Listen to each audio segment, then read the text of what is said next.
On va retourner littéralement en enfance. Et il a le sourire jusque-là depuis le début. Et je crois que c'est un grand enfant au fond de lui.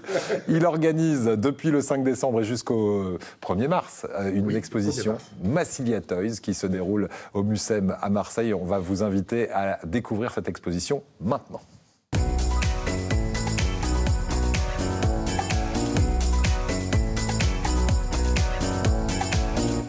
Et c'est une belle histoire. C'est notre belle histoire, effectivement, qui commence avec votre collègue Christophe Ferraud. C'est avec lui, Bruno Sirla, pardon, puisque oui, Christophe, évidemment, c'est vous. Bruno Sirla et vous avez décidé un jour de monter cette exposition. Et tout commence par la boîte de jouets qui est juste devant vous. Oui, tout est né à partir de ça. Qu'est-ce que c'est cette boîte? C'est en fait un jouet fabriqué par les établissements Modalu, Émile et l'ami Perret, qui est mort à 102 ans ou 103 ans, il y a quelques années. Et en fait, il avait 2 enfants, Jacques et Guy, et il a dit, je vais faire un avion, le commercialiser, et je vais l'appeler le Jagui par rapport à vous deux. Ça a été un échec cuisant, parce qu'il a fait 500 avions, on a discuté avec lui avant qu'il ne décède, et il a dû en vendre une dizaine ou une quinzaine. Mais en tous les cas, il fait partie du patrimoine marseillais en ce qui concerne les fabricants de jouets marseillais. Et en fait, l'illustration de Notre-Dame de la Garde et du Château d'If nous a éclairés et on s'est dit c'est pas possible, on est Marseillais, on est marchand de jouets, on va chercher tous les jouets fabriqués à Marseille de manière à faire des expositions, et on en a fait une à la maison de l'artisanat il y a 20 ans qui a attiré 25 000 personnes et qui a vraiment été un succès. Et 20 ans plus tard, on recommence l'histoire, le truc au Mucem. Au Mucem. Et on verra que le projet, c'est de mettre en place peut-être un jour un musée permanent, une exposition permanente. C'est vraiment ce qu'on aimerait ici à Marseille arriver à faire, oui. On va raconter une autre belle histoire, parce que dans cette exposition qu'on va aller visiter maintenant, vous avez un atelier de fabricants de jouets. Et cet atelier, là aussi, il a une très belle histoire. Ah oui, oui. C'est-à-dire que de son vivant, on allait voir Monsieur Francis Lang, qui était le directeur de l'usine Joyax à Marseille, qui était un monsieur très acariâtre, qui nous permettait de regarder comment il travaillait, mais il fallait pas qu'on s'écarte ou qu'on touche, ou donc on restait sagement, Bruno et moi, à construire notre petite Jeep. Et on allait le voir 1 fois, 2 fois par an, et on disait on veut construire une moto, cette moto, ou une Jeep, et puis ce monsieur est décédé, puis un matin, on est passé avec Bruno dans la rue où il y avait l'usine, et on a vu un ferrailleur qui avait cassé le mur, et qui sortait de l'usine avec la benne remplie de ferraille. Donc on s'est dit, c'est pas possible, il y a quelque chose qui se passe. On s'est arrêté, on a rencontré le fils de monsieur Francis Lang, qui nous a dit, moi, les jouets, je ne veux plus entendre parler, c'est une punition. Quand j'étais passage, quand je avais des mauvaises notes, le week-end, je passais mon week-end à faire des jouets, je ne veux plus entendre de jouets, je veux vendre la maison, et la maison, pour la vendre, il faut qu'elle soit vide.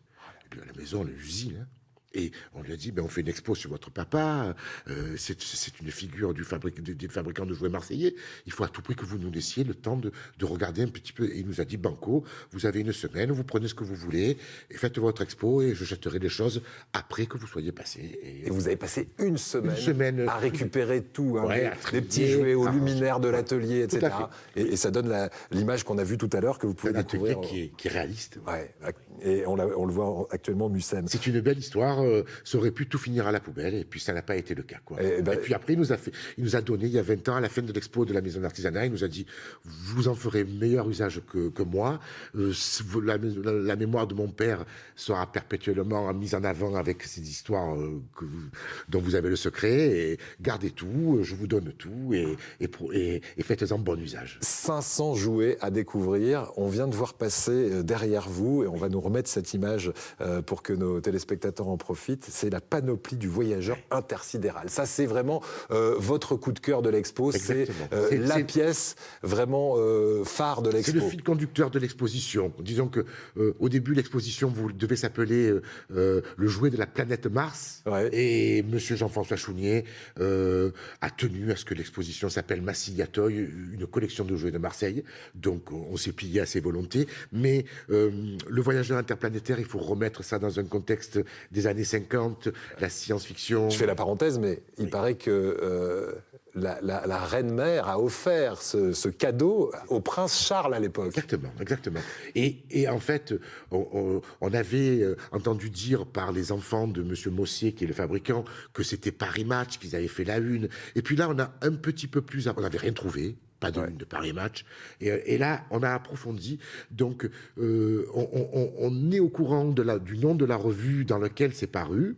On n'a pas encore retrouvé l'image, mais on avance progressivement. Et c'est une requête, cette image avec le prince Charles, habillé en voyageur interplanétaire, dont la fille nous dit c'est une certitude, je l'ai vu, ça a boosté les ventes de mon père. On n'a jamais trouvé. Mais on lui a encore posé la question il y a un mois, elle existe. Elle existe et on peut voir cette panoplie qui est une réussite. Ici à Marseille.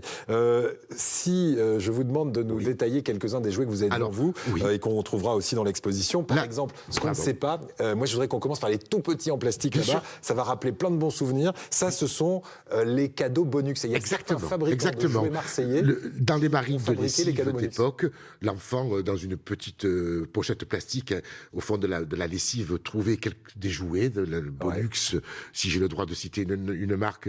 qui n'existe plus d'ailleurs, me semble-t-il, on peut largement la citer. Était un leader dans le cadeau merchandising. Voilà, donc ça c'est des cadeaux Bonux. Beaucoup de ces cadeaux Bonux étaient fabriqués à Marseille par les établissements Rex Jouets qui ont fabriqué moult soldats, moult figurines, moult vaisseaux spatiaux. Parce que Christophe s'appelle Massilia Toys, c'est parce que tous les jouets qui sont présentés là ont été fabriqués entre le début du XXe siècle et les années 70 dans des fabriques de jouets marseillaises. Il y en avait combien à l'époque? Entre la fin du 19e même et les années 70, et on a recensé une cinquantaine de fabriques de jouets à Marseille.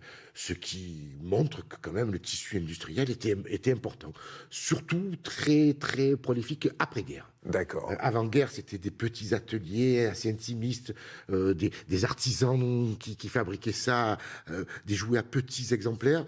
Après-guerre, avec la présence de France Jouet sur le sol marseillais, qui a été le chip leader du jouet français, a boosté attiré plein de marques. France Jouet a attiré beaucoup de marques autour de lui. Voilà, alors les petits trésors. Vous voyez la Maserati des établissements Giacomo De Andreis, qui est derrière un jouet extrêmement rare, que tout le monde croyait italien, mais même les plus grands collectionneurs mondiaux croyaient que cette voiture était italienne.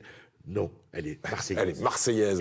Vous avez un camion de pompiers sur lequel on voit à Marseille d'ailleurs. Oui, les sapeurs-pompiers de la ville de Marseille. Voilà, ce qui est sympathique dans le jouet marseillais, c'est qu'il est nommé, c'est qu'on y voit des illustrations de Notre-Dame de la Garde, du Château d'If. On sent que voilà, les fabricants étaient aussi fiers de leur ville. De leur identité. Absolument. Et vous êtes très fiers, vous aussi, de votre ville. On pourrait parler des heures, mais le mieux, c'est d'aller voir cette exposition. C'est jusqu'au 1er mars au Mucem. Entrée libre, je crois, pour cette exposition en plus. Ils disent hors douane au Mucem. Hors douane au Mucem, donc vous pouvez y aller en famille.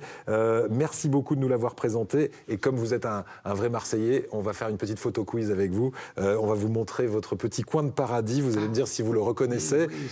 Ce coin de paradis, c'est... Massif de l'Étoile. Voilà, le massif de l'Étoile. Alors, je ne sais pas si on a bien vu la maison. Voilà, il est là. C'est un endroit où je ramasse de nombreuses asperges sauvages. Où je me balade. J'habite là, juste à côté. Là, et il fait des petites omelettes après pour ses amis. Vous pourrez partager ça avec Carole un de ces jours. C'est un régal. Chanson bonne humeur. Là aussi, on reste à Marseille avec Chinese Man. Ça vous parle? C'est marseillais. Voilà, c'est marseillais. Et écoutez, c'est un extrait qu'on vous offre.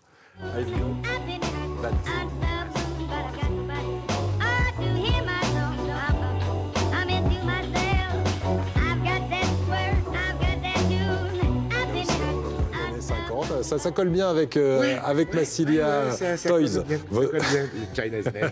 Merci en tout cas, Christophe Ferraud, de nous avoir rejoints et puis plein succès. Et on espère vraiment que ce musée va peut-être voir le jour. Vous dites peut-être au Mucem, on pourrait peut-être avoir une petite partie consacrée la porte n'est pas fermée. La porte n'est pas fermée. Les bruits de couloir font entendre que ils ont un peu fait l'impasse de cette histoire marseillaise et que on vous souhaite ils ont envie de rattraper ça en possédant un peu cette collection ou en trouvant un partenariat avec nous, on ne sait pas, on est ouvert à tout de toute manière. Vous nous tiendrez au courant. Merci beaucoup Christophe Ferraud.